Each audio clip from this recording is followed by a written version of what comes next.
Salut Samir. Salut Julien. Et salut à toi qui nous écoutes et bienvenue dans ce nouvel épisode de ce podcast La Systémique du Bonheur. On te retrouve avec un tout nouveau sujet qui va faire un petit peu écho quand même à ce qu'on a déjà évoqué dans un précédent podcast, celui sur les sectes justement, et on avait évoqué que ça serait intéressant de s'arrêter sur le cas de la perversion narcissique, ce qu'on va faire aujourd'hui. Mais avant de rentrer dans le détail de ce sujet, eh bien, comme d'habitude, je vais te parler en 30 secondes de notre institut de formation, l'Institut Merlin, qui te forme à devenir, excellent en coaching. On t'accompagne à te former et à te certifier, quelle que soit ta discipline favorite, que ce soit la PNL, programmation neurolinguistique, la sophrologie, la psychologie positive ou l'hypnose. Et on fait de toi un ou une super coach qui va pouvoir se démarquer pleinement sur le marché. Donc si tu as envie de te former dans ce métier ou tout simplement exceller dans ce domaine et renforcer tes compétences, viens nous rejoindre. Tu auras comme ça l'occasion de te former avec le centre numéro 1 en francophonie mondiale de formation d'excellence en coaching. Donc Samir, on va parler de la perversion narcissique aujourd'hui.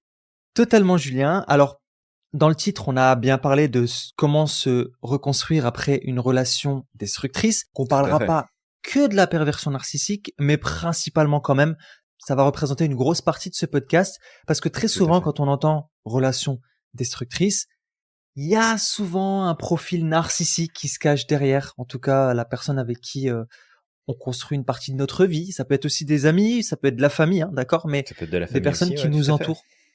Exactement. Et comme tu dis, ça fait écho avec le thème de la dernière fois, parce que la dernière fois, on a expliqué que très souvent, si ce n'est pas en règle générale, à la tête des sectes, on retrouve des personnes narcissiques. Tout à fait. Et très probablement des profils de perversion narcissique, en plus. Exact. Et là, c'est intéressant, par contre, ce mot de perversion narcissique, parce qu'on va le définir, c'est important de savoir ce que c'est avant de pouvoir amener des éléments là-dessus et puis même peut-être donner des astuces ou des points d'évolution. C'est que il y a un truc drôle, Julien. Le terme de perversion narcissique, j'ai l'impression qu'il est principalement français. Quand je suis arrivé aux États-Unis, j'ai voulu parler avec des Américains ici de perversion narcissique. Et en fait, ils ont été choqués quand j'ai traduit littéralement perversion narcissique. Parce que pour eux, c'est comme le mot pervers, ça représentait quelque chose de totalement différent. On parlait vraiment de perversion. Et donc, eux ici, ils disaient, ah non, en fait, c'est pas perversion narcissique. Tu parles de profil narcissique. Et ça, c'est un peu drôle, justement, ce décalage entre les deux. Bah, c'est drôle et en même temps, ça l'est pas tellement. Parce qu'en fait, c'est deux concepts qui sont différents. Une personne narcissique, c'est quoi? C'est des personnes qui se sentent supérieures aux autres, qui sont souvent égoïstes, sans empathie, condescendantes. Mais le pervers narcissique ou la perverse narcissique, parce qu'il y a aussi des femmes, en fait, c'est qui représente un danger potentiel pour leur victime. Parce que il y a aussi cette dynamique de manipulation et de mener les personnes à avoir, en fait, à faire et à vivre des compromis qui sont préjudiciables dans bien des cas. Donc là où le narcissique, il va être centré sur lui-même, il veut prendre le dessus, il veut être reconnu, il veut être valorisé, qu'on va retrouver chez le pervers narcissique. Là où il y a perversion, c'est quand, en fait, tu vas te servir de ton environnement, tu vas en prendre en tout cas, tu vas chercher à en prendre le contrôle, tu vas manipuler, et tu vas amener les personnes, et en fait c'est ça le côté pervers. Tu sais, c'est pas le pervers, je me balade dans un parc, je suis à poil sous mon manteau et puis je flash tout le monde toutes les 2 minutes. Ça c'est un pervers si tu veux. Mais le côté perversion, en fait, c'est l'action qui est menée sur une tierce personne par cette personne narcissique qui pousse la victime, en fait, à vivre de la manipulation et à se retrouver dans des situations qui sont souvent hautement préjudiciable, voire même complètement dangereuse pour la personne et pour son environnement. Donc il y a vraiment ce côté-là, et c'est facile après, et c'est là où peut-être on peut mettre un petit point de recul. C'est facile de dire que quelqu'un va être narcissique dès qu'il pense un petit peu trop à lui et que il refuse de faire ce que tu veux et que il a l'impression en tout cas ça te donne l'impression qu'il est égoïste et égocentré. Mais il y a des choses qui sont bonnes aussi dans le fait d'être égoïste, et on en a déjà parlé, je pense, dans un précédent podcast, Samy. Ouais.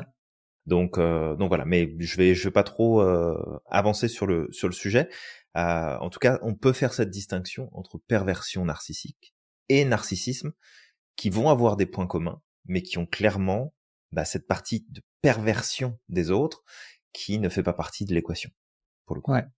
Je vais revenir sur ce que j'ai dit tout à l'heure par rapport à l'anglais. En fait, le terme pervers, c'est spécifique pour parler d'une perversion généralement sexuelle en anglais. Quand on parle de la version Ouais, dans anglaise, leur c'est pour ça manière que ça, ouais, tout à ouais. fait. C'est pour ça que chez eux, ça n'existe pas pervers narcissique. Mais de ce que j'ai compris, lorsqu'on parle aussi de pervers narcissique, c'est parce que ça peut rentrer aussi cette connotation de perversion sexuelle chez le narcissique, Ah, mais la personne pervers narcissique. qui peut se produire aussi chez le pervers narcissique, en fait. Ouais, Et c'est c'est ça. vrai que dans ce podcast, on va dire le principalement, mais attention, il y a aussi des femmes qui sont perverses narcissiques. Exactement. Ouais, Donc il exactement. faut là on met pas de genre particulier, mais c'est important de pas se dire ah ouais en fait c'est que les mecs qui sont dangereux. Non non, il y a des femmes qui sont encore plus dangereuses que les mecs. Ah oui, oui, oui. Donc c'est très important de garder ça en tête. Ouais, exactement. Alors peut-être justement pour commencer d'expliquer ce qu'est un pervers narcissique ou la perversion narcissique. C'est un concept psychologique qui va faire référence à un ensemble de comportements malveillants qui sont caractérisés par de la manipulation, de la domination, un manque d'empathie envers les autres, associé à des traits narcissiques. Alors, encore une fois, le pervers narcissique va être narcissique, le narcissique ne va pas forcément être pervers narcissique. C'est un point important à garder à l'esprit. Oui, tout à fait. Et aussi, il y a un point peut-être que j'aimerais amener, et ça va être pour nuancer également, parce qu'aujourd'hui, c'est très facile de coller des étiquettes de PN, donc pervers narcissique, à n'importe qui. C'est très facile. Tout à fait. Oh, ça va très vite. C'est ça. Donc, peut-être un truc pour nuancer. Il y a le pervers narcissique, mais il y a aussi des personnes qui ont des comportements de pervers narcissique. Dans ce cas-là, en fait, c'est juste des personnes qui vont avoir des traits qu'ils ont potentiellement appris dans leur enfance et qui vont les reproduire. Mais dans le fond, ils n'ont pas cette problématique de perversion narcissique. C'est plus des comportements PN, en fait, mais qui peuvent être désappris. Oui, tout à fait, Samir. Effectivement, il y a certaines personnes qui ont appris des règles au sein de des règles à appliquer au sein des relations, qu'elles soient amicales, qu'elles soient affectives, qu'elles soient sociales, et qu'en fait ces apprentissages peuvent être corrigés parce qu'il y a pas cette caractéristique en fait qui est développée. Et peut-être qu'un point aussi qui est important, c'est de voir que si on revient sur la question de psychopathologie, la perversion narcissique est un apprentissage. C'est pas quelque chose d'inné. Ouais. Un enfant n'est pas de cette manière-là, c'est un apprentissage et c'est une suite de traumas en fait qui vont l'amener à développer ces troubles-là. Mais c'est vraiment un apprentissage. Et comme tu le dis, c'est important de pas foutre l'étiquette du PN à tout le monde, ou dès que t'es avec quelqu'un qui te convient pas, en fait c'est un pervers narcissique. Non, c'est peut-être quelqu'un qui te convient pas, c'est peut-être quelqu'un qui est pas mature émotionnellement, c'est peut-être quelqu'un qui a besoin de faire un gros travail sur lui ou sur elle, c'est tout à fait possible. Mais il y en a pas tant que ça des pervers narcissiques. Il y en a.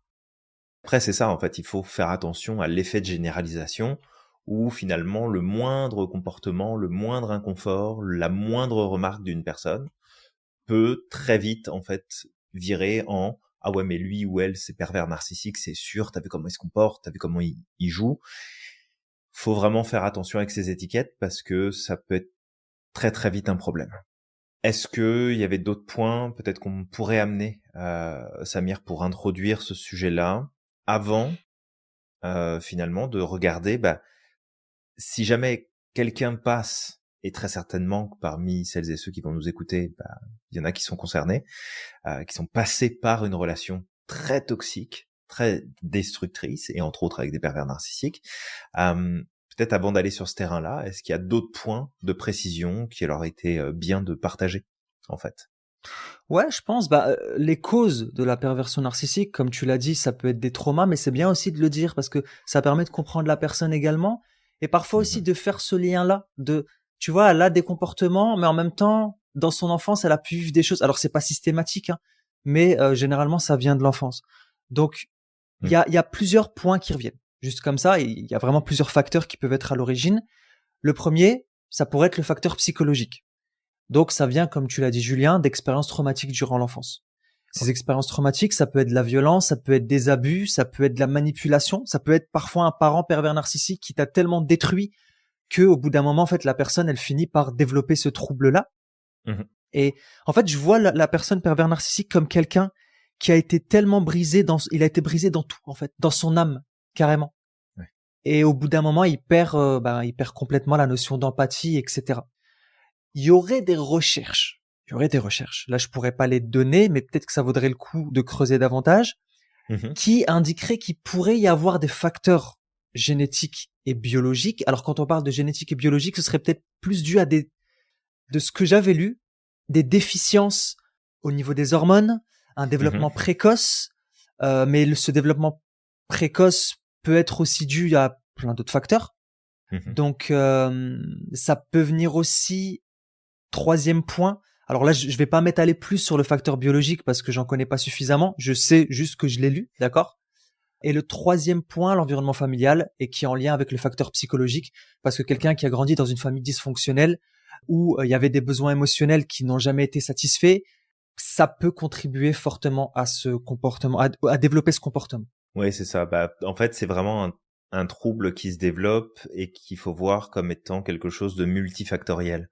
On Ouais. peut pas mettre sous le couvert de, bah, en fait, c'est juste ton éducation, ou c'est juste un trauma que t'as vécu, ou c'est juste une tendance que tu avais dans ta manière de fonctionner, dans tes gènes. C'est pas, c'est pas un dysfonctionnement qui apparaît comme ça parce qu'il y a une occasion d'apparaître. Mhm. C'est souvent une série d'événements, de Exactement. situations, une répétition de situations. Alors, peut-être le truc aussi, pourquoi est-ce qu'on donne ce détail-là? C'est certainement pas pour excuser ou Bien sûr. justifier le fonctionnement de ces personnes, mais c'est de comprendre aussi que bah, ce sont des choses qui les dépassent. Et Ouais. en fait, ce sont des traumas qui sont tellement profondément ancrés que aujourd'hui, on peut, je pense, dire que ce sont pas des profils qui sont sauvables Ouais. parce que bah, pour eux tout va bien. Ils sont pas le problème et ça fait partie d'ailleurs de leur mécanisme de défense. C'est de rejeter la faute et de rejeter la responsabilité en permanence sur l'extérieur pour tenter, tant que possible, de maintenir un équilibre parce qu'ils sont quand même sur un état limite. Tu sais, ils sont très borderline hein, dans leur stabilité.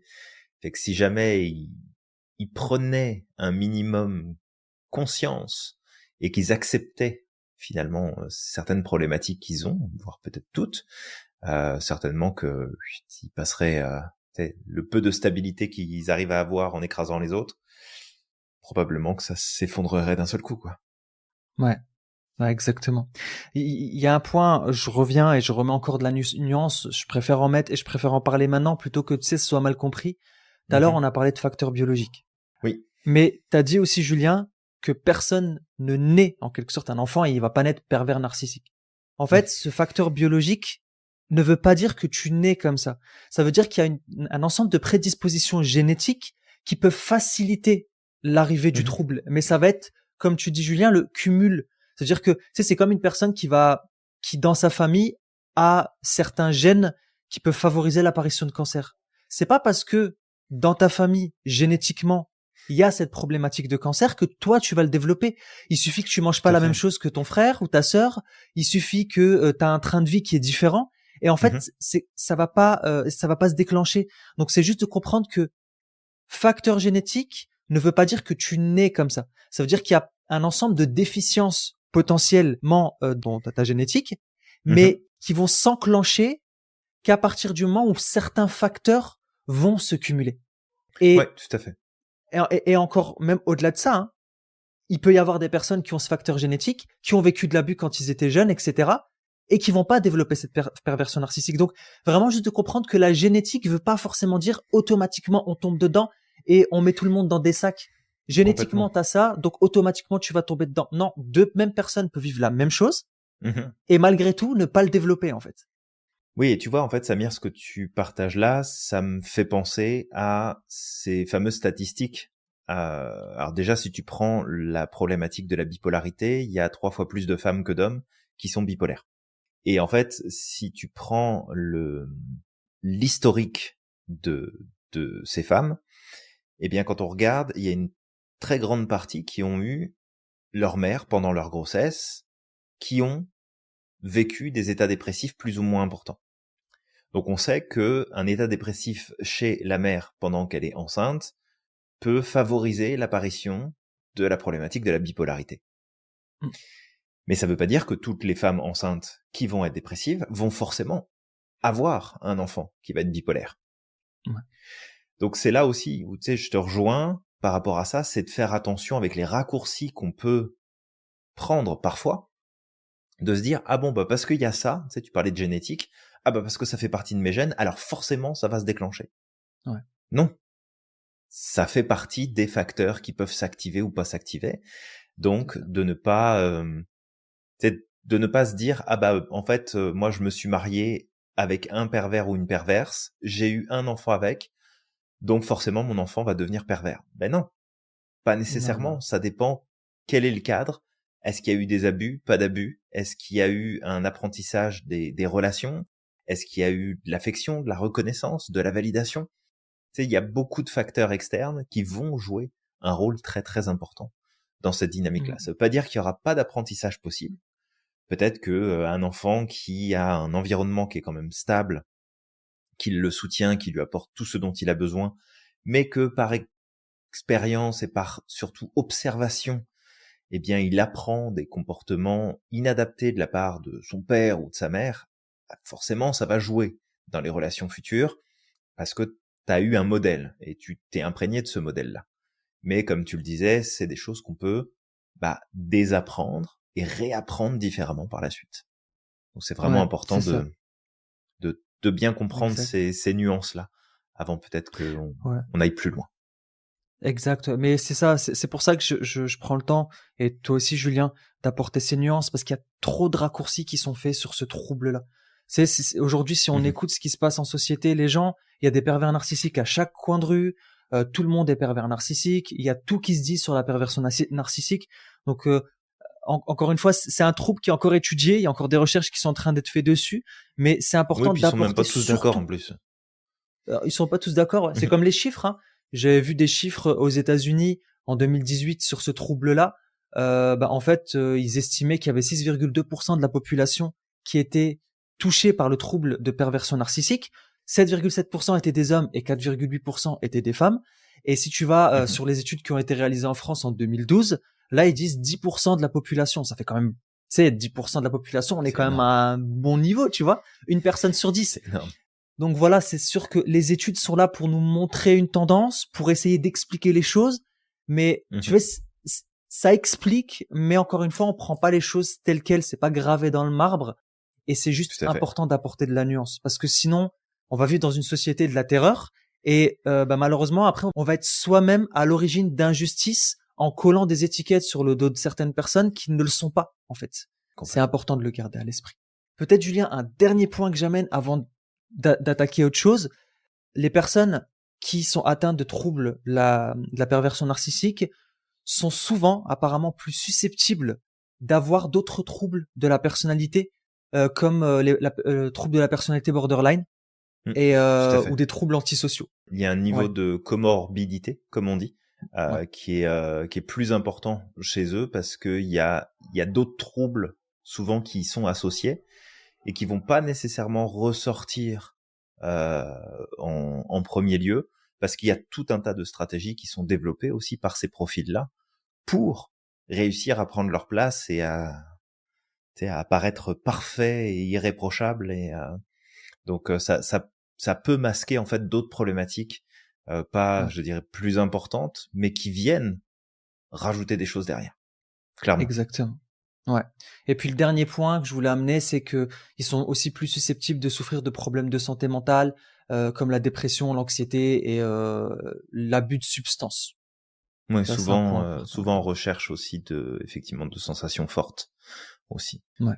Donc voilà, peut-être qu'on peut attaquer autre chose maintenant, hein, Julien. J'arrête de te couper. Aucun souci. Non, bah en fait, je pense qu'on a fait un rapide quand même tour d'horizon de la question. Encore une fois, toi qui nous écoutes, le but c'est pas de justifier ou de dire bah regarde, c'est Bien des pauvres sûr, petites choses, c'est pas de leur faute, etc. Bon, ça veut pas dire qu'il faut tolérer et qu'il faut accepter ce que ça amène, mais on va maintenant se concentrer, en tout cas, je pense, sur bah, comment se reconstruire finalement. c'est ça. Parce que s'il y a bien quelque chose de sûr, c'est que lorsque tu es dans une relation qui va être toxique, et en particulier là, la perversion narcissique, bah t'en ressors rarement en un seul morceau. Parce que bah souvent c'est des relations qui durent quand même assez longtemps.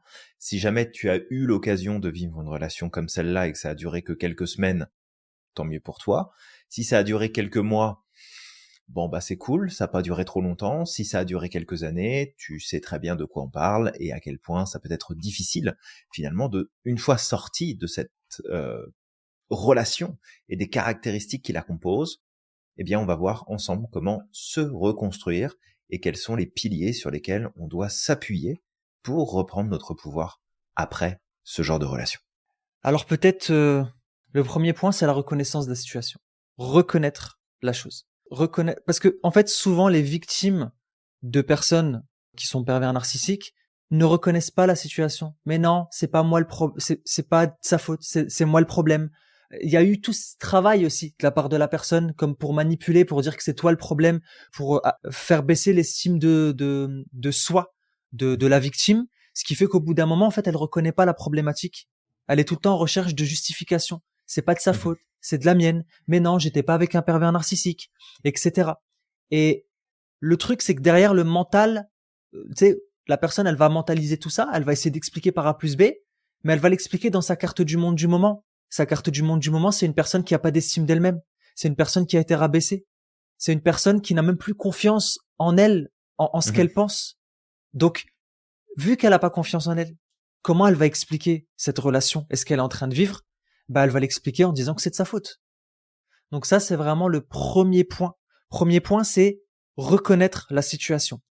Si toi qui nous écoutes, tu es dans une relation où tu vis de la manipulation, où la personne est constamment en train de te rabaisser, de faire du passif-agressif avec toi, d'avoir une relation violente. Alors quand je parle de violence, je parle pas que de violence physique, hein.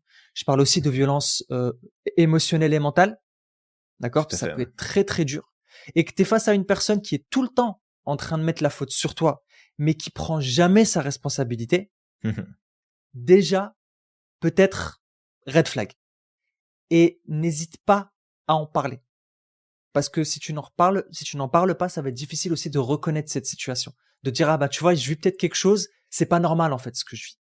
Parce que souvent, ils ont tendance à se couper.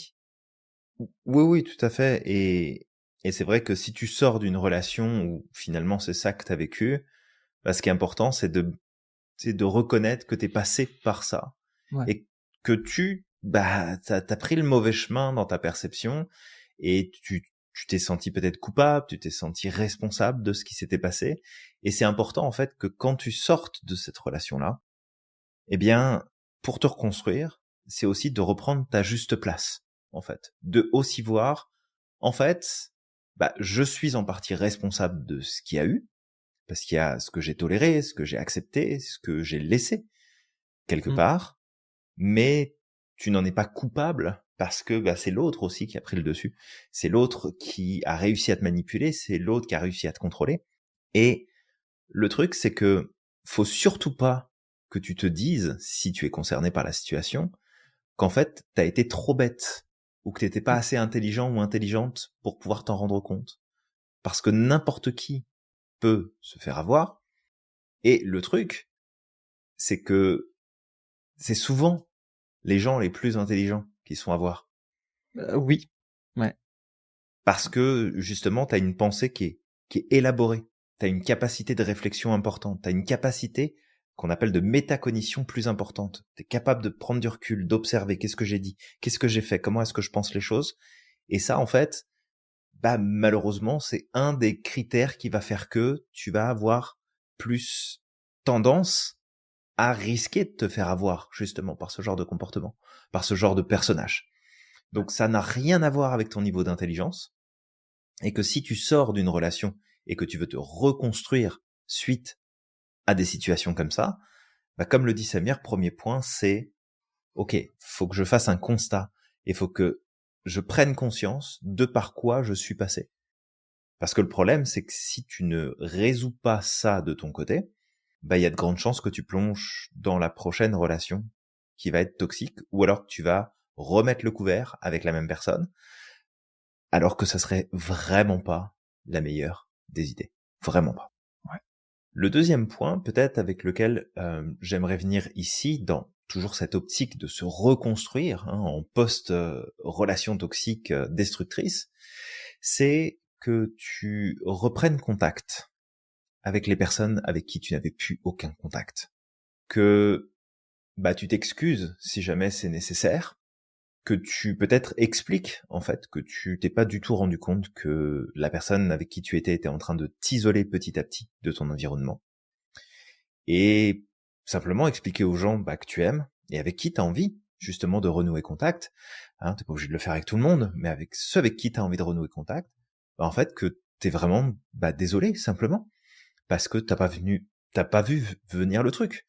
Tu t'es pas rendu compte en fait que t'étais en train de t'isoler, que t'étais en train de t'éloigner de tes points de repère, parce que malheureusement ça fait partie des stratégies qui sont appliquées, et qu'en fait tu leur en veux pas, t'as rien à leur reprocher, ils ont rien fait de mal, ils ont rien dit de mal très probablement. Après, si t'ont fait des réflexions, que ça a été mal vécu, que t'as pris le parti de la personne avec qui t'étais, là c'est de corriger, c'est de dire je suis vraiment désolé, en fait j'ai été manipulé, je m'en suis pas rendu compte, je m'en veux ou je m'en veux pas, peu importe, tu présentes en fonction de ce que tu ressens, mais c'est de renouer contact et de recréer assez rapidement, j'ai envie de te dire, un cercle sur lequel tu peux t'appuyer pour avoir des nouveaux points de repère. Parce que dans une relation toxique, destructrice, eh bien, parmi les points qui sont en souffrance et les points qui vont t'affecter, c'est le fait que tu vas être isolé. Et tu vas être uniquement en contact avec le cercle amical, si on peut dire que c'est amical, mais au moins social, de l'autre, parce que l'autre gère cet espace-là. Il maîtrise cet espace-là. Cette personne-là, elle est comme un poisson dans l'eau et tout va bien. Toi, t'es la pièce rapportée. Donc toi, t'as rien à dire. T'as rien à juger. T'as rien à critiquer parce que, encore heureux que tout ce petit groupe t'accepte. Et donc, petit à petit, t'as cette distance qui se met. Et si tu veux reprendre ton pouvoir, après une relation comme celle-là, c'est de reconstruire ça. Pour toi. Avec les personnes d'avant ou des nouvelles personnes. Encore une fois, c'est possible. Mais c'est important que tu aies ton propre cercle qui t'entoure et qui te soutient. Ouais, ça c'est un point important. Et d'ailleurs, on l'a abordé la dernière fois sur le thème des sectes. Oui. C'est que quelqu'un qui va rentrer dans une secte va avoir à peu près une relation similaire à quelqu'un qui est tombé dans une relation pervers narcissique. Donc, les personnes qui vont tomber dans des sectes, souvent, ils vont être isolés de leur famille, d'accord, ou de leurs proches, leurs amis et compagnie. Ils vont avoir honte de retourner vers eux. C'est comme, en fait, on va me juger, on va m'en vouloir, on va me critiquer, et du coup, ils entretiennent cet isolement. Et vu que l'être humain est un animal social et qu'il a besoin d'être entouré, il a besoin de rapports sociaux. Même si tu te dis, moi, je suis asocial, tu restes un animal social et tu as besoin de sociabiliser avec les autres, quoi qu'il arrive. Donc, le truc, c'est que si tu remplis pas ce besoin, qu'est-ce qui va se passer? Tu vas te tourner vers les mêmes personnes, les personnes qui t'acceptent aujourd'hui, qui sont dans la secte, ou alors le pervers narcissique, parce que lui, il te fait bien miroiter que, en fait, lui, il te fait une faveur, quoi. Il te fait la faveur de t'aimer, d'être avec toi, de te supporter, de t'accepter, quoi. Donc au final, au bout d'un moment, c'est comme ouais, mais bon, lui m'accepte et compagnie, et tu vas remplir ce besoin de façon totalement inconsciente, sans même réfléchir. Donc voilà, point très important, ne t'isole pas. Reprends contact, explique-le. Peut-être que les gens vont te juger sur le coup en disant je comprends pas, etc. Écoute, c'est pas grave, c'est pas grave. Tu leur expliques. Ceux qui veulent pas comprendre, tant pis pour eux, d'accord. Tu feras de la place pour d'autres personnes, mais je suis persuadé que parmi tes amis et parmi les membres de ta famille, il y a des personnes qui pourront te comprendre. Ouais. Très probable. Donc voilà. Ouais. Point important. Ensuite, ça peut être, alors je vais directement là-dedans, hein, Julien, mais de Mhm. t'entourer ou de chercher du soutien d'un professionnel. Et quand Oui. je parle de professionnel, ça peut être aussi bien un psychologue, ça peut être aussi bien un thérapeute, Mhm. ça pourrait être éventuellement un coach, Oui, oui, oui, ça peut être un coach. Alors après, pas n'importe qui, pas n'importe c'est ça. comment, pas avec n'importe quelle spécialisation non plus. Voilà, c'est ce qu'il te faut certainement pas, c'est un coach de bas étage, on va le dire comme ça, Ouais, d'accord, qui va te donner des injonctions tu dois prendre soin de toi, faut travailler tes projets, passe à l'action, prends des ouais, décisions, tu sais, qui va en fait simplement te, alors certainement avec beaucoup de bienveillance, mais qui va te mettre dans une dynamique où tu vas te retrouver encore dans quelque chose de toxique, en tout cas qui sonnera comme toxique pour toi, parce que tu as déjà eu ces injonctions, tu as déjà eu ce poids en fait bah, en fait t'en fais pas assez, t'es pas assez bien, tu fais pas d'efforts, tu mets pas du tien, tu pourrais faire plus, t'as pas fait ça, t'as pas pensé à ça, et en fait t'as besoin de tout sauf ça, t'as besoin de te reconstruire, t'as besoin de reprendre tes racines, t'as besoin de, tu sais, de retrouver ta stabilité, et bah, à mon sens, si tu dois prendre un coach, prends quelqu'un qui est adapté pour ça, et pas n'importe qui. C'est vraiment important. ouais, Et vraiment même pour important. les psys d'ailleurs, hein, parce que Ah oui, oui, tu même, sais, même on si- évoquait tout à l'heure que même dans la communauté finalement scientifique, ou la communauté des psychologues, des psychiatres, personne n'est d'accord sur le fait que la perversion narcissique est un trouble ou pas, si ça existe vraiment ou pas. Il n'y a pas de consensus. Il y a des choses qui ressortent, il y a des recherches qui démontrent que, mais il y en a d'autres qui démontrent tout l'inverse aussi. Donc c'est s'assurer en fait que tu vas faire appel à quelqu'un qui est en mesure de te comprendre et qui va pouvoir t'accompagner sur les points qui vont être à travailler. Ça, c'est vraiment important. Exact. Ouais, exactement, Julien. C'est un bon point. Euh, Sinon, quand je parle aussi de s'entourer de professionnels, un point que j'aimerais ajouter, ça peut Mhm. être également des associations. Tout à fait. Voilà, ça peut être également des associations, des personnes qui justement ont vécu ça. Tu sais, c'est comme les personnes qui veulent arrêter l'alcool et qui vont aller dans les alcooliques anonymes. En fait, ça permet juste de parler, de dénouer un peu les langues, tu vois, et de Mhm. se retrouver un petit peu dans ce qui a été vécu. Et ça apporte énormément de soutien et ça permet la reconstruction. Donc vraiment, le fait de s'entourer d'un professionnel, c'est ça. Ça va permettre de traiter soit les traumatismes qui ont été engendrés chez nous, Mhm. soit les problématiques qui en découlent, comme les problèmes d'estime de soi, comme les problèmes de confiance en soi, une reconnexion profonde à son soi, Mhm. à son véritable soi, ou à son mystique intérieur. Julien, ce matin, pour rigoler, j'ai fait une session d'improvisation de vente, et puis le mec il nous a demandé de placer le mot Wistiti tu sais, dans un échange de vente. Donc à un moment j'ai dit bah je vais vous reconnecter avec votre Wistiti intérieur, c'était drôle. Mais voilà, c'est juste pour se reconnecter intérieurement, en tout cas à son soi profond, Mhm. tu vas avoir besoin d'aide. Tu peux le faire seul. Et encore, je suis même pas sûr de pouvoir dire ça. Tu pourras lire des livres, tu pourras t'imprégner de choses, tu pourras faire des prises de conscience seul, mais ça Mhm. peut être très très long. Si tu le fais seul, ça va être long parce que, en fait, t'es bloqué dans ta boîte crânienne. En fait, c'est Mhm. comme si t'étais bloqué dans une pièce, c'est la seule chose que tu connais. Tu connais pas le monde qui est à l'extérieur de cette pièce. Donc toi, tu ne peux juger que ce que tu connais. Si tu n'as jamais vu d'oiseaux, bah tu peux pas dire que les oiseaux existent. Tu vas dire bah non, ça existe pas. Moi dans cette pièce, j'ai jamais vu d'oiseaux, les oiseaux n'existent pas. En fait, Ouais. je te donne cette image comme pour te dire que tant que tu es bloqué dans ton processus cognitif, tu ne pourras pas trouver de solution. Ça va être compliqué parce que les solutions sont en dehors de ta boîte crânienne, sont en dehors de ce que tu connais, sont dehors de ton schéma mental. Et ben pour te connecter à ce qui est en dehors, bah ça va être d'être aidé, d'être Mhm. soutenu par un professionnel ou par quelqu'un qui lui pense en dehors de ta boîte crânienne, qui lui est à l'extérieur de cette pièce dans laquelle tu es enfermé depuis longtemps. Ouais, et puis le fait de t'entourer aussi de personnes qui ont potentiellement déjà vécu ça et qui sont passées par ce Mm. chemin-là, bah ça pourra aussi t'aider, parce que bah, c'est ça, c'est que c'est plus la relation aura duré longtemps, plus t'auras perdu tes propres points de repère. Et t'auras perdu en fait ce lien avec ton identité profonde, qui tu es, comment tu fonctionnes, ce que tu aimes, ce que tu n'aimes pas, ce qui est C'est important ça. pour toi, ce qui est à respecter, ce qui ne l'est pas. Et en fait, c'est vraiment, c'est une relation qui est invasive dans tous les sens du terme. Parce qu'en général, dans des relations comme ça envahit non seulement ta vie personnelle, ton mental, tes émotions, tes finances, ta santé, ton Ton énergie, identité. ton identité. Ça s'insinue absolument de partout et ça contrôle ce qui se passe partout, sous tous les angles.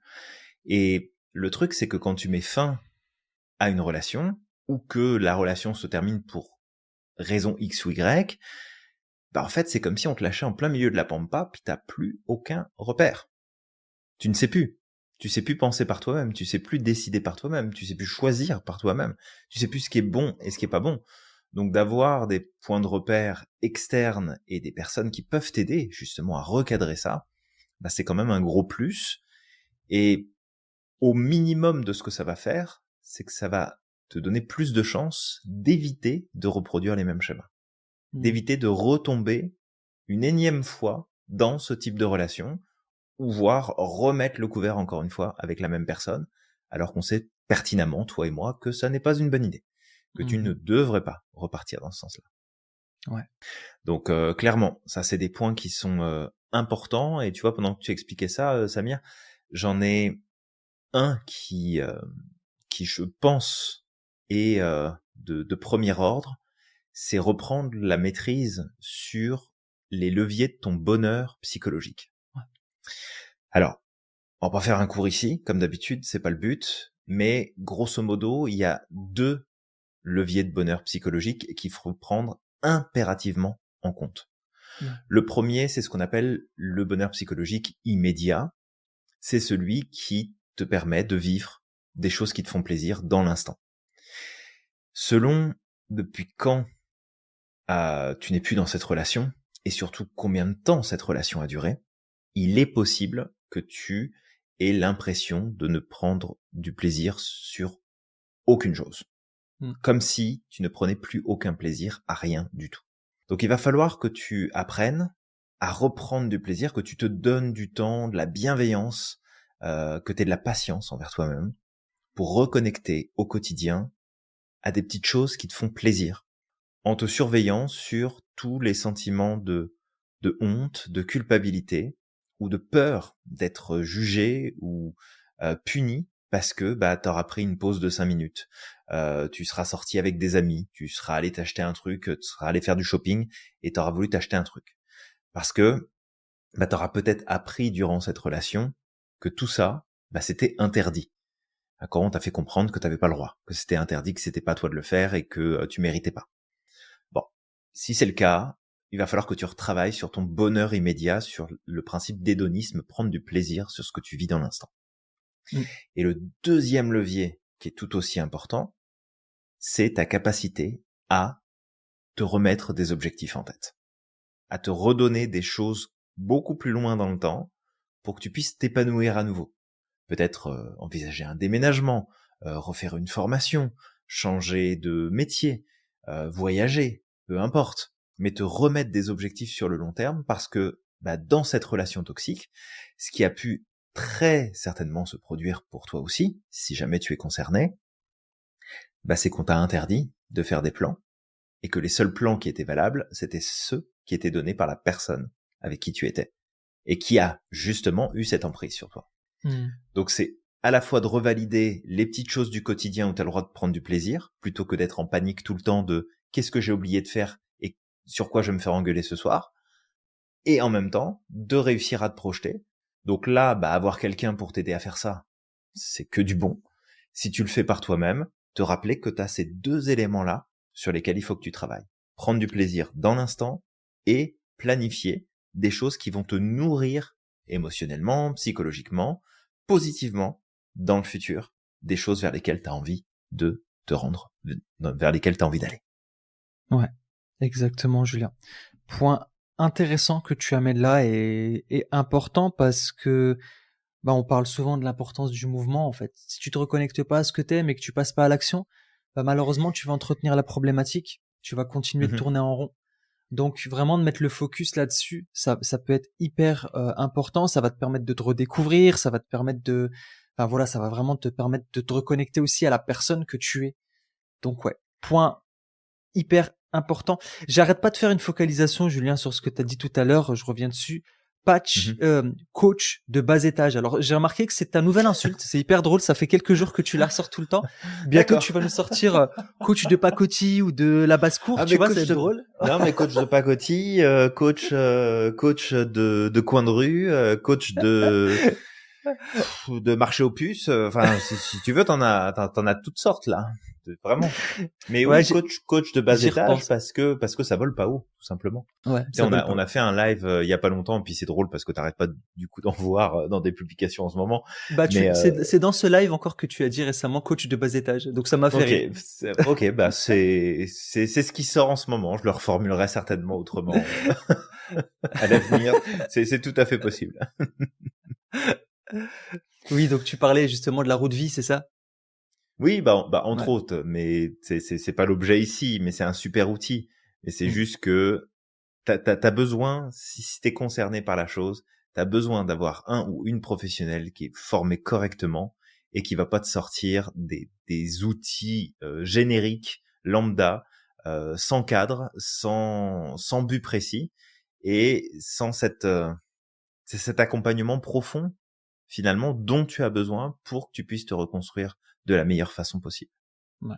Parce que qu'on le veuille ou pas, c'est des relations qui sont traumatiques à bien des niveaux, et plus elles durent longtemps, plus en fait ça a un impact énorme sur ton équilibre émotionnel, psychologique, comportemental. Et faut pas oublier vraiment la nuance qu'on donnait tout à l'heure entre une personne narcissique, avec qui ça peut Oui. être très difficile de vivre, mais après, si tu arrives à gérer ce genre de profil et que ça se passe bien pour toi, tant mieux, parce que tu sais qui tu es, tu sais mettre tes limites, tu sais ce qui est acceptable, ce qui est pas acceptable, tu recadres, puis tant mieux. Mais quand il y a cette perversion de toi, parce qu'en fait, c'est pas la personne qui perverse, c'est le comportement qu'elle a avec toi qui te pervertit en tant qu'individu. C'est toi qui es perverti. Et ça ça te transforme en profondeur. Ça te fait faire des choses. Si on demandait à des personnes qui ont vécu des relations avec des pervers narcissiques, hommes ou femmes, encore une fois, Mm. et qu'on leur posait des questions profondes et intimes de qu'est-ce que cette personne-là était obligée à faire que t'aurais jamais fait de ta vie pourtant. Ouais. Ça aurait été de dire des choses, de faire des choses, d'accepter de vivre des choses, d'accepter de subir des choses physiquement, émotionnellement, psychologiquement, de prendre des décisions, de faire des choix qui ne sont pas bons Ouais. et que t'aurais jamais fait de ta vie parce que c'est pas dans tes valeurs, parce que c'est pas dans tes critères. Mais cette relation t'a perverti dans ton identité. Donc il y a vraiment un travail profond à faire là-dessus et tu peux pas faire ça avec n'importe qui. C'est ça. C'est juste ça, faut faire attention. Tu peux pas le faire avec n'importe qui. Ouais. Ouais, merci Julien pour avoir amené ce point-là. J'ai envie alors je voulais rebondir sur quelque chose que tu avais dit, mais Mhm. j'ai oublié, donc c'est pas grave, on passe à autre chose. L'importance de connaître ses besoins et d'y répondre, parce que quelqu'un qui tombe dans une relation PN, bah, qu'est-ce qui Mhm. se passe? Malheureusement, la personne, elle s'éloigne, elle ne répond plus à ses besoins. L'importance pour elle, c'est l'autre. Donc elle s'oublie complètement. Et elle ne connaît pas ses besoins au final. Mais le problème, c'est qu'on l'a déjà dit, les besoins, si on n'y répond pas favorablement, si on ne les remplit pas, bah, ils vont s'auto-remplir négativement, avec des comportements négatifs qu'on ne maîtrise pas, qu'on ne contrôle pas. D'accord? Ouais. Si tu as un besoin d'affection, que tu sais pas aller chercher d'affection, ou tu ne sais pas t'en donner, bah malheureusement, en fait, tu vas être capable, excuse-moi du mot, même, tu sais quoi, je m'en excuse même pas, tu vas être capable de te prostituer pour avoir de l'affection. Et quand je dis te prostituer, ça veut pas dire tu vas aller à la rue, etc. On est d'accord, mais ça veut dire que tu serais capable de Ouais, piétiner tes mais valeurs c'est ça. Mhm. pour avoir cette affection-là. Tu seras capable d'accepter tout et n'importe quoi. Oui, puis je te dirais même que c'est presque pire quelque part, Mm. parce que et là je veux vraiment mettre de la lumière sur mes propos, que ce soit pas mal interprété. Fais gaffe. Ouais, T'es faut faire assis sur une attention. bombe, Julien. Moi, j'ai l'habitude. J'ai l'habitude, Julien, par mes origines. Toi, non. C'est quand je dis ça, c'est que je fais vraiment référence aux personnes qui ont choisi en conscience de faire ce métier-là, d'être prostituées, que ce soit homme ou femme, peu importe, mais de se prostituer et puis que c'est vraiment un choix conscient. Et il y en a. Oui, il y a ceux qui sont tombés dedans, puis ils sont restés dedans, et puis ils l'ont pas choisi, ils le subissent. Il y en a qui ont choisi ce métier-là, puis qui l'assument totalement et qui sont en accord avec. En fait, quand des personnes dont je ne parle pas ici, c'est les personnes qui ont été obligées de faire ça. D'accord. Qui l'ont fait par obligation, parce qu'on leur a pas laissé le choix, parce qu'on leur a piqué leurs papiers, parce qu'on les a menacés de mort. Je parle pas de ces personnes-là, je parle vraiment de celles qui ont fait le choix. Eh bien, quand toi, tu te prostitues dans tes valeurs, dans tes piliers intérieurs, bah, c'est pire que finalement les personnes qui ont fait le choix de faire ce métier-là. Donc c'est vrai que quand tu dis tu te prostitues, bah, c'est une prostitution affective, c'est une prostitution émotionnelle, c'est une prostitution parfois même psychologique qui peut se présenter. Et oui, c'est pas faire le trottoir, mais objectivement, dans une certaine mesure, c'est pas beaucoup mieux, c'est voire même pire, parce que tu mets en péril ton propre équilibre quand tu fais ça. Ouais, exactement. C'est ça en fait, quand on parle du mot prostitution, ça veut dire que tu vas te vendre pour avoir quelque chose en retour. Et en fait, le fait de se vendre, ça peut être pour tout, hein. C'est pour répondre à ses besoins, c'est pour répondre à des attentes, c'est pour être accepté parce que tu as peur que les gens te rejettent. Regarde, je vais te donner un exemple. Je me rappelle une fois, je passais mon permis de conduire et il y avait mon moniteur d'auto-école que j'adore énormément. Et il y avait une jeune étudiante qui était derrière là, qui pouvait pas rentrer chez elle à ce moment-là. Donc, il lui a donné l'autorisation de rester. C'est encore pour une session le temps que ses parents rentrent. Et à un moment, en fait, il y avait une discussion qui avait commencé entre eux là. Et elle expliquait par exemple que parce qu'elle avait peur du comportement des autres, principalement des garçons, c'était une jeune fille, bah en fait elle disait oui à tout. C'est-à-dire que si un mec venait la draguer dans la rue, en fait, même si elle était pas d'accord, même si le mec lui faisait des propositions assez voilà, bah en fait elle disait oui par peur de ce qui peut se passer, dans le sens où il va peut-être la juger, il va peut-être l'insulter, il va peut-être la rejeter, tu vois. Bah en fait ça témoigne d'un problème de non-respect des besoins. C'est juste ça. Ouais. La personne, elle n'écoute pas ses besoins, elle ne les reconnaît pas et elle n'y répond pas favorablement. Donc derrière, en fait, les comportements qui vont en découler, bah en fait, ils vont être négatifs pour elle, parce que même elle, si tu lui poses la question, non, je sais, c'est pas bien, j'aime pas faire ça. Mais en fait, c'est le comportement qui ressort de façon automatique. Donc c'est juste ça. Même si on utilise ce mot, c'est pour créer un déclic et un électrochoc, d'accord? On n'est pas en train de dire que tu sais, c'est ta faute, que ceci ou que cela, ou il n'y a pas d'aspect péjoratif là-dedans. D'accord? Il n'y a aucun aspect péjoratif. C'est juste de te faire comprendre que si toi, tu ne connais pas tes besoins, tu ne sais pas y répondre de façon favorable, ils vont s'autosatisfaire de façon totalement automatique, et malheureusement, tu vas en arriver, toi, à des comportements inconscients, d'accord? Ça va se faire comme ça, qui vont comme venir encore plus détruire ton estime de toi parce que c'est pas en accord avec tes valeurs. Ok? Ça va entretenir ce manque d'estime, peut-être cette haine que tu vas avoir de toi, cette culpabilité, et tout ça, bah, ça va ramener de la fatigue mentale, ça va amener une fatigue psychologique qui va t'entretenir dans cette boucle. Tu vois? Et il y a aucun souci, peu importe ce que tu as fait dans ta vie, ce qu'on t'a fait faire, alors que c'est en désaccord avec tes valeurs, et t'inquiète pas, c'est ok. D'accord? T'as le droit de faire tes erreurs. T'es un être humain, tu fais des erreurs comme tout le monde. On peut parfois se tromper. Et ça ne te définit pas en tant que personne. Tu restes une personne, une belle personne. Tu as une identité qui t'est propre. Ce comportement ne définit pas ton identité. C'est un comportement à un moment donné, parce qu'il y a un ensemble de critères qui sont venus. D'accord? Mais vraiment, tu mérites de t'aimer. Tu mérites de te pardonner. C'est vraiment un point important. Mais juste, une fois que tu prends conscience de tout ça, juste ok, apprends à connaître tes besoins et apprends à reprendre la maîtrise de tout ça. Ça va peut-être te demander du temps, mais là, par contre, reprendre la maîtrise de tout ça, c'est ta responsabilité. Ce qui s'est passé à ce moment-là, ces comportements inconscients, c'est ok. T'as été pris dans quelque chose, c'est comme si t'avais été pris dans un C'est guet-apens ça. quelque part, dans ce genre Il y avait de un relation. contexte, c'est pas que ça vient justifier, mais ça vient expliquer, en fait, comment est-ce que t'en es arrivé là. C'est ça. Maintenant, une fois que t'es sorti de ça, bah c'est comme on revenait au tout début, hein, c'est le premier point, c'est je fais le constat que j'étais dans ce type de relation, que ça a C'est eu ça. tel et tel impact sur moi, et que maintenant je me remets sur le droit chemin, je me reconnecte à qui je suis. Parce que le problème, c'est que plus tu vas culpabiliser, plus tu vas te juger, plus tu vas te critiquer sur ce que t'as fait, pas dit, que Mhm. t'aurais dû réagir mais que tu l'as pas fait, puis que ça s'est étendu sur des années et que machin et que truc. Ouais. En fait, plus tu vas faire ça, plus tu vas augmenter en fait ton malaise intérieur. C'est ça. Et en fait, si tu regardes bien, on va simplifier le truc et j'espère que ça te donnera un électrochoc, c'est que t'es en train de remplacer le rôle de ton ex. Tu le fais toi. Ouais. Voilà. C'est pas compliqué. T'étais avec quelqu'un qui était abusif ou abusive, qui a fait de tout son possible en sorte que tu te sentes coupable de tout et n'importe quoi en permanence. Si quand tu n'es plus avec cette personne, tu continues à te taper dessus, mais toi-même, avec tes propres mots, mais tu sais quoi, t'es juste en train de reproduire la même relation, mais avec toi-même. Et je suis pas sûr que c'est ça que tu veuilles. Et clairement, c'est pas ça qui te fera avancer. Clairement. C'est ça. Vraiment. Hmm.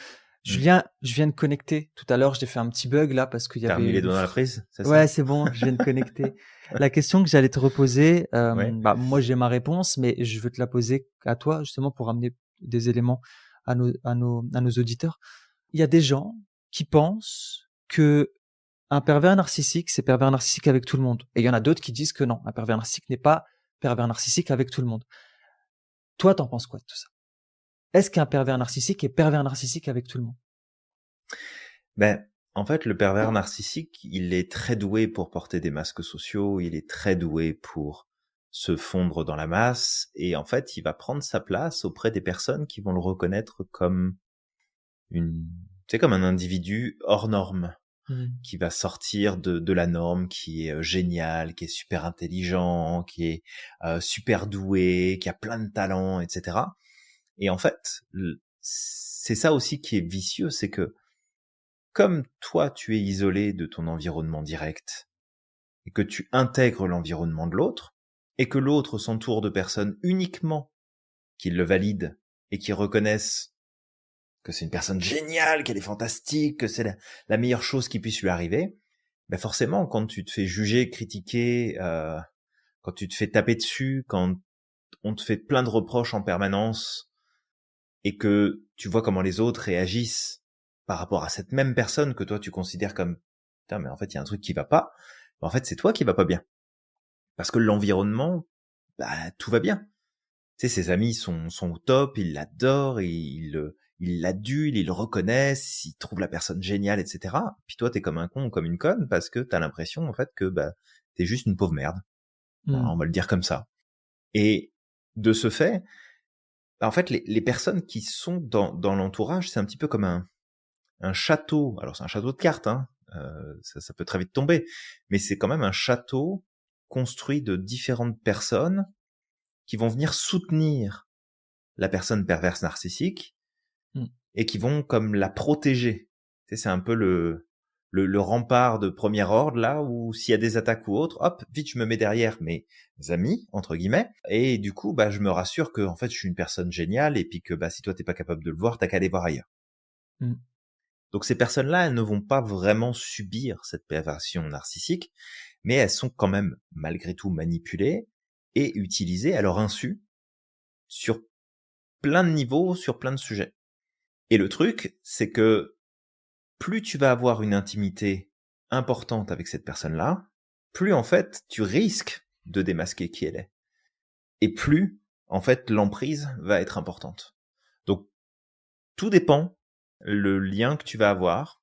Et on parle beaucoup des liens affectifs, mais ça peut être un lien professionnel, ça peut être un lien familial. Tout dépend le lien que tu vas avoir, qui va faire que bah tu vas plus ou moins subir finalement ça. Si c'est clair la réponse que je te donne. Ouais, c'est clair. C'est clair, c'est ce que justement, au travers de ce que tu dis, qu'il porte des masques sociaux, qu'il est capable de repérer Mmh. les personnes en quelque sorte, qui peuvent être sous son emprise ou qui vont l'aduler en quelque sorte. Alors, tu vois, oui, vas-y, finis. Puis ce que tu es en train de dire me fait penser à une réflexion d'ailleurs que j'ai eue il y a pas Ouais, très longtemps là-dessus. Parce que tu le sais très bien, on réfléchit beaucoup, toi et moi, à plein ouais. de choses. Tout le temps, on Euh, passe notre vie à réfléchir. c'est ça. Mais vas-y, je te laisse finir, puis je partagerai un petit truc après. Ok, Une ça petite marche. réflexion. Ouais, donc je le redis vite fait, mais qu'il est capable de détecter les personnes qui peuvent tomber sous sa manipulation en quelque sorte. Mmh. Bah en fait, en quelque sorte, il ne va jouer ce rôle qu'avec les personnes qui sont susceptibles de tomber dedans, en fait. Mais par contre, les autres Mmh. personnes, il va pas faire son pervers narcissique avec eux parce que ça marche pas au final. Non, c'est ça. C'est que si jamais il voit, en fait, s'il repère que t'es pas sensible à son charme et à sa Mhm. séduction, bien souvent il y a une distance qui va se mettre. Et si jamais il perçoit ou elle perçoit, hein, encore une fois, ça peut être un homme ou une femme, Oui, c'est ça. que tu représentes un danger pour la stabilité de tout ce qu'il a mis en place, bah là clairement t'es pas le bienvenu dans l'environnement, Mhm. clairement. J'ai une anecdote, mais hyper puissante sur ce sujet en plus. Bah vas-y, je te laisse Ouais, partager mais t'en cette avais une anecdote là. aussi, non? Bah, c'est plus une réflexion Ouais. sur la question de est-ce que les pervers narcissiques finalement choisissent leur proie.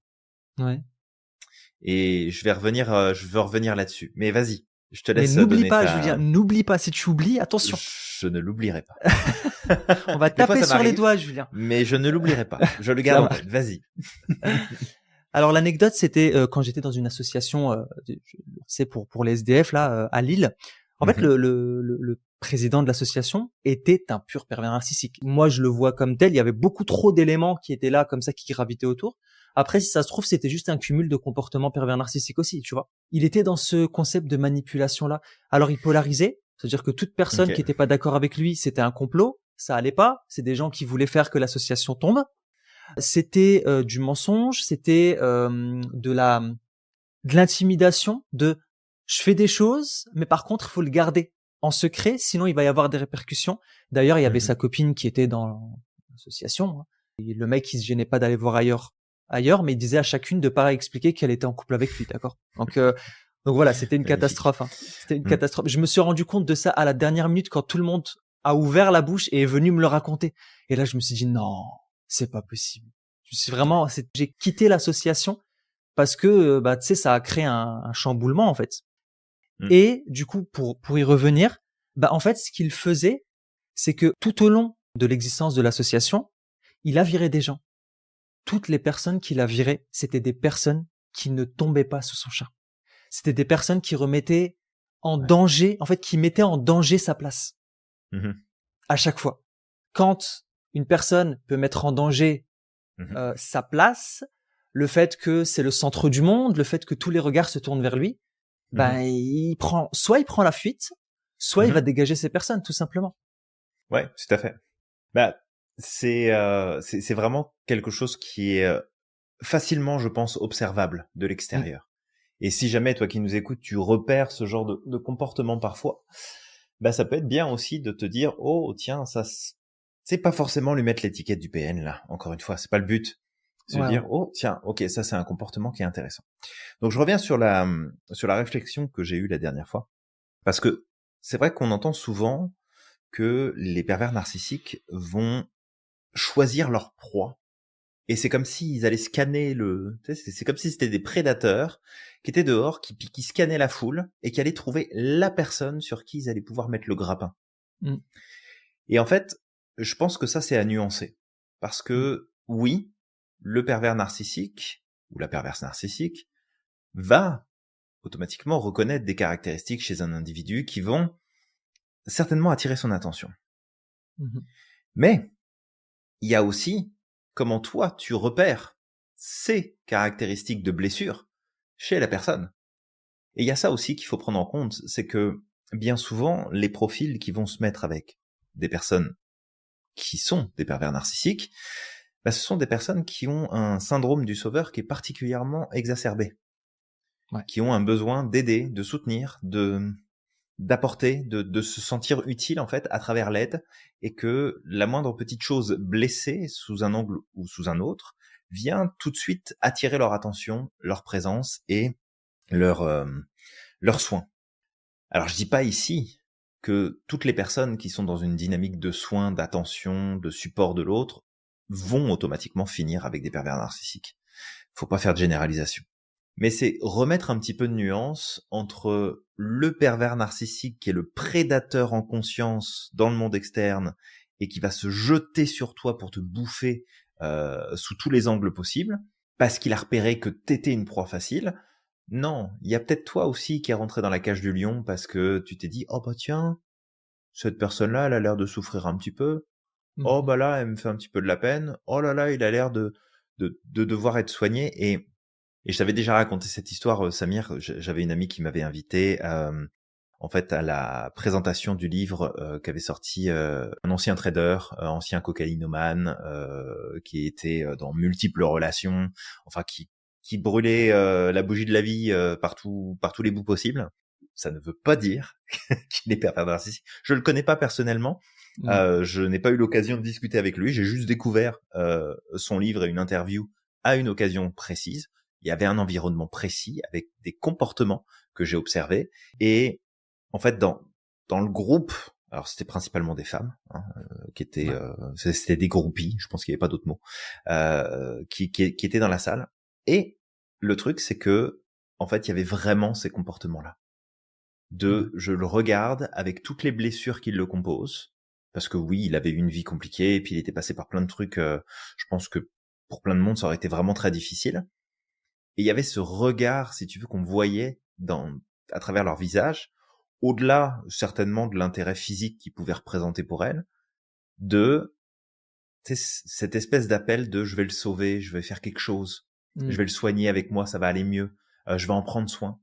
Et en fait, c'est ça aussi, là où il faut faire très attention, c'est que si toi-même t'es dans cette dynamique quand tu regardes quelqu'un qui est un tant soit peu, tu sais, un rescapé de la vie, qui a un peu souffert, qui est passé par des trucs difficiles, et que t'as de l'empathie pour cette personne, pas de problème, mais que t'as le sentiment, que t'as quelque chose que tu dois apporter, bah là, clairement, ça devient dangereux pour toi, parce que là, t'as une chance, en fait, que la personne qui soit en face de toi, bah, puisse prendre le dessus, parce que t'as ces points faibles, entre guillemets, de ton côté. Donc, Exact. c'est vraiment cette perspective-là que je voulais redonner, parce que je trouve ça injuste pour les pervers narcissiques, qu'on dise d'eux qu'en fait c'est juste des prédateurs et qui sont là en train de regarder et de scruter l'horizon pour savoir c'est quoi leur prochaine victime. Mmh. Mais finalement, est-ce que la victime, elle n'a pas aussi une part de responsabilité sur ses schémas de fonctionnement et ce qui va l'attirer chez l'autre, qui peut être justement une porte qui s'ouvre sur ce type de relation. Donc c'est juste ça, de faire attention. Si t'es déjà sorti d'une relation toxique comme celle-là, bah fais de l'introspection, regarde peut-être ton syndrome du sauveur, regarde peut-être Mmh. l'intérêt que tu portes aux blessures que tu es peut-être capable de percevoir chez l'autre, parce que tu as un niveau d'empathie qui est plus important, parce que tu as une connexion émotionnelle plus importante, parce que tu as plus de sensibilité, et c'est pas ça qui te rend faible. C'est pas ça qui te rend vulnérable à la perversion narcissique. C'est toi de te laisser embarquer par tes automatismes, de vouloir prendre en charge ça chez l'autre, que ça a ouvert la porte justement à ce type de relation. Donc ça Ouais. peut être bien, tu sais, de se recadrer là-dessus, et j'espère que je suis vraiment clair dans ce que je partage ici, pour que tu ne retombes pas dans le process. Ouais. Parce que tu peux pas dire, et si jamais ça t'est arrivé de tomber à 2-3 reprises sur des profils similaires, tu peux pas dire, ben j'ai pas de bol parce que c'est toujours les mêmes, j'attire toujours les mêmes. Non, tu choisis les mêmes. C'est C'est toi ça. qui choisis les mêmes. T'es pas un aimant à pervers narcissique. Mmh. C'est toi qui as fait le choix parce que t'es passé par les mêmes process. Donc c'est vraiment là-dessus que je veux que tu mettes l'attention. Et encore une fois, j'espère que c'est vraiment super clair. C'est pas un jugement, c'est pas une critique, c'est juste fais attention. T'as des process par lesquels tu passes dans ta sélection des personnes avec qui tu veux établir une relation. Et il faut que tu surveilles tes réactions pour éviter de retomber dans le même panneau. Ce que je voulais juste expliciter, c'était ce comportement que j'ai observé Ouais. finalement, et qui est typique de Ce qui peut t'emmener justement à t'attacher à un profil pervers narcissique. Et puis ça se trouve, c'est une personne tout à fait saine Bah et qui va oui. savoir gérer ton besoin de le sauver ou de la sauver. Et puis qui va te recadrer, et puis tout va bien se passer, et puis vous allez avoir une super relation et ce sera génial. Exactement, ouais. Et encore une fois, quand on dit tu choisis, on n'est pas en train de te dire c'est de ta faute, blabla. Non, c'est Non, juste non, que pas du comme tout. tu dis, c'est un apprentissage, c'est un ensemble d'éléments qui malheureusement, malheureusement, heureusement, parce que en fait, ces éléments qui te mènent peut-être à cette relation de pervers narcissique, c'est aussi des forces à toi, mais mal maîtrisées. Des fois, tes Mhm. plus grandes forces amènent aussi son lot de faiblesses. Ça peut être aussi tes plus grandes faiblesses. Sauf que quand on sait pas maîtriser tout ça, en fait, on prend les mauvaises décisions. Tu sais, tu parles du syndrome du sauveur. J'ai eu des pervers Mhm. narcissiques, hein. Alors celui-là, par exemple, le dernier dont j'ai parlé, à ce moment-là, j'avais certainement atteint un seuil. C'est-à-dire que, tu sais, quand j'ai vu qu'il y avait des choses qui allaient pas, j'ai pas cherché à le sauver. J'ai dit non, je peux pas accepter, tout simplement. Mais aussi, je pouvais pas accepter parce que c'était en lien avec des personnes extérieures. Peut-être qu'à ce moment-là, si c'était moi qui l'avais attaqué, tu Mhm. vois, je serais peut-être tombé dans son piège. Mais moi, il m'a pas attaqué. Il a attaqué des gens à l'extérieur et cette souffrance que j'ai vue à l'extérieur, je l'ai pas supportée, je l'ai pas soutenue. Mais Mhm. aujourd'hui, par exemple, je les détecte. Avant, je les détectais pas, tu vois, et je pouvais tomber dedans parce que j'avais ce besoin de sauver Mais les c'est autres tout le ça. temps. Ah, la Ouais, personne me fait de la je peine, comprends. c'est Je ça. comprends complètement. Peut-être justement, ce que je voulais amener, c'est qu'aussi, on est des hypersensibles, Julien. Les personnes hypersensibles sont très Je vois pas de souvent quoi tu des parles. personnes qui, malheureusement, choisissent des pervers narcissiques par leur profil hyper empathique parce qu'ils veulent sauver tout le monde. Enfin, je te parle des hyper empathiques, hein, parce qu'on ressent la douleur de l'autre, on a envie de penser ses plaies, on a envie de ceci, et on est souvent aussi, on retrouve un engagement, d'accord, dans les Mhm. relations, un engagement total. Et Mhm. malheureusement, ce qui va arriver, c'est qu'au bout d'un moment, on se retrouve comme, bah non, mais il faut que je le sauve, je peux pas le laisser, je vais pas l'abandonner maintenant, il a besoin de moi. Mhm, mhm. Mhm. D'accord. Ouais. Ouais. Ça me fait penser à ce fameux insecte, je sais plus c'est lequel, mais qui tourne autour de la flamme, parce que, la flamme est chaude et ça met plein de lumière jusqu'au moment où elle va se brûler. Bah ouais. Ouais. Mais tu vois, c'est effectivement, il y a ce potentiel. Potentiel, ouais. C'est Voilà, ça. il y a un potentiel à être attiré en fait par ces profils-là, parce que il y a cette sensibilité plus profonde qui qui permet en fait de dépasser le masque, qui permet de dépasser ce qui se cache derrière et de sentir qu'il y a une blessure, de sentir qu'il y a quelque chose de plus profond. Et c'est cette empathie, si elle est mal gérée, qui peut en fait se transformer en sympathie.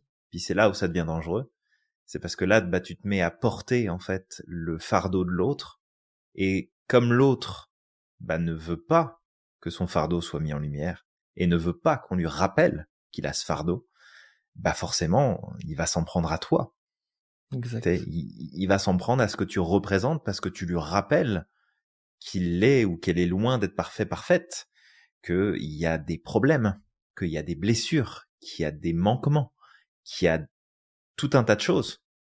Mm. Et c'est là, en fait, où ça devient très difficile, c'est que d'un côté, t'en as un ou une qui ressent, qui remarque et qui veut prendre soin, et l'autre, en fait, qui non seulement refuse de recevoir ça, parce que j'ai pas envie que tu me mettes en pleine face que j'ai des blessures et des choses à régler, parce que pour moi, je suis parfait, et comme tu remets en question toute ma stabilité, tout mon masque social, toute ma place, bah en fait, je montre les crocs et je m'en prends à toi. Parce que si je m'en prends à moi-même, je vais encore plus souffrir.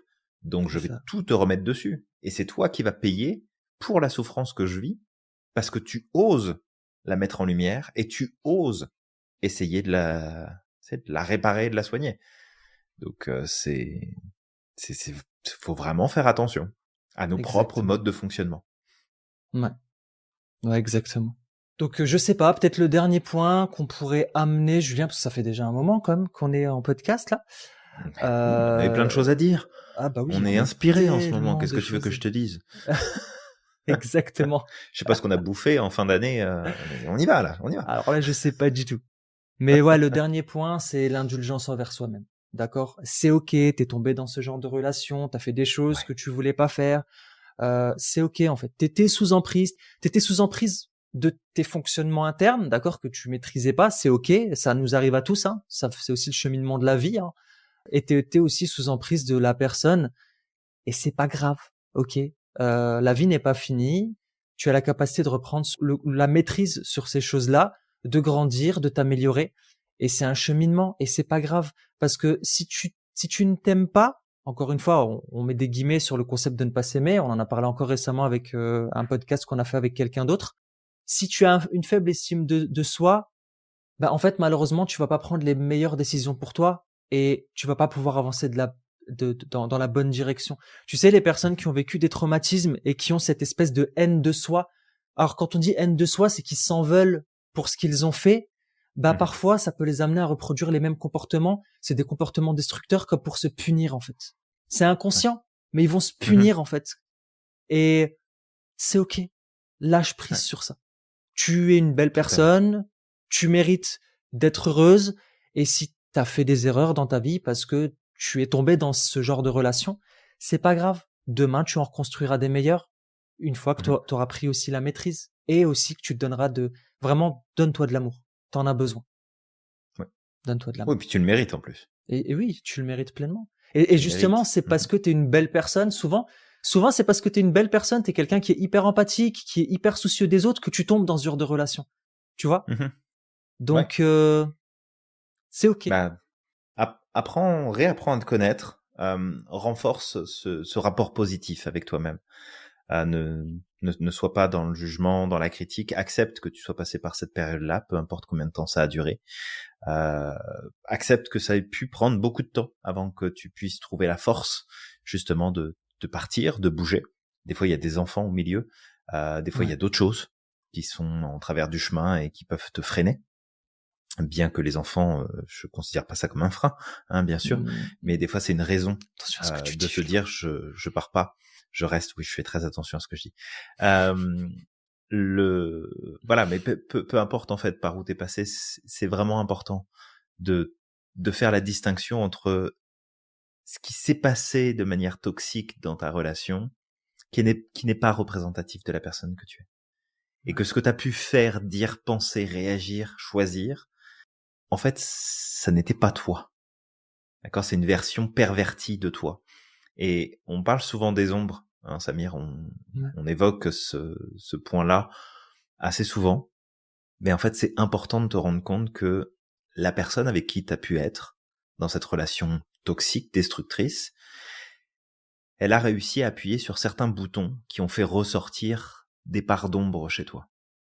Et ça veut pas dire que ce qui est ressorti lors de la relation ne fait pas partie de toi. C'est pas une construction. C'est des choses qui existent.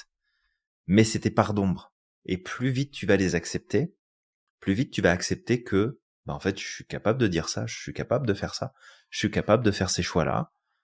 Plus vite, en fait, tu vas reprendre ton pouvoir parce que, après, c'est un choix. C'est pas nécessairement le point de vue qui est partagé par toute la communauté des professionnels en psychologie, mais il y a une très grande partie, et je les rejoins là-dessus, c'est que si tu ne travailles pas à comprendre quelles sont tes ombres, à les Mmh. reconnaître et à savoir qu'elles peuvent ressortir et que tu les ignores, tu vas les subir. Ouais. Mais si tu prends conscience que il existe en toi une version qui est bien pire que tu ne le penses et qui est terrible, en fait, qui pourrait ressortir, qui existe, et bien à partir du moment où tu t'es connecté à ce qu'il y a de pire en toi, et je te dis pas de l'exprimer, mais de comprendre ce qu'il y a de pire en toi, ben en fait, t'as plus besoin de le masquer, t'as juste besoin de faire un choix. Et Ouais. ça sera beaucoup plus simple. Parce que tous les efforts que tu mets à masquer ce qui te dérange chez toi, c'est de l'énergie que tu mets pas à faire ce qui est important pour toi. Ouais. Mais quand tu as reconnu ce qu'il y a de pire en toi, tu n'as plus besoin de le masquer, t'as juste besoin de faire le choix d'être la meilleure version de toi. C'est ça. Donc, t'as tout intérêt à mettre en lumière tes ombres, parce que ça va te libérer de tellement plein de choses, et j'aurais presque envie de conclure moi là-dessus, c'est que si tu as eu la chance de vivre une relation toxique Mmh. et d'avoir des ombres qui sont ressorties dans cette relation, eh bien en fait t'as de la chance. parce que maintenant tu les connais et tu C'est sais le ça, choix que tu peux faire. exactement. Mais c'est ce que je pense, c'est ce que je crois. Maintenant, t'en fais ce que tu veux, mais je pense que ça mérite de Une prendre le temps d'y réflexion.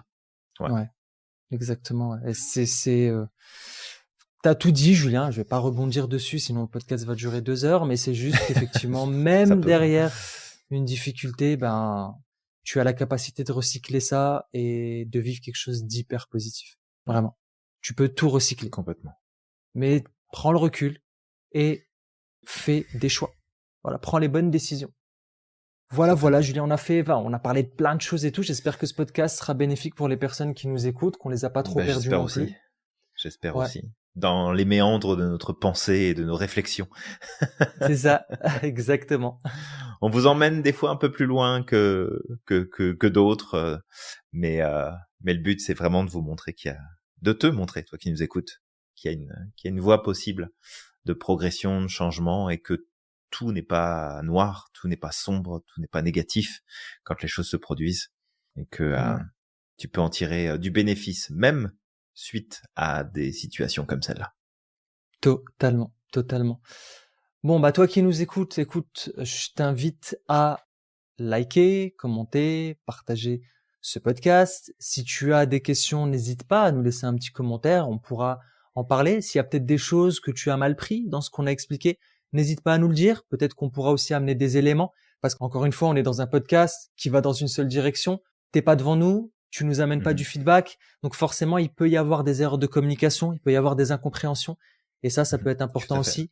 On n'est vraiment pas là dans un discours moralisateur. On a, tu sais, comme tu l'as Vraiment dit, pas. Julien, on a bien expliqué les rôles de chacun.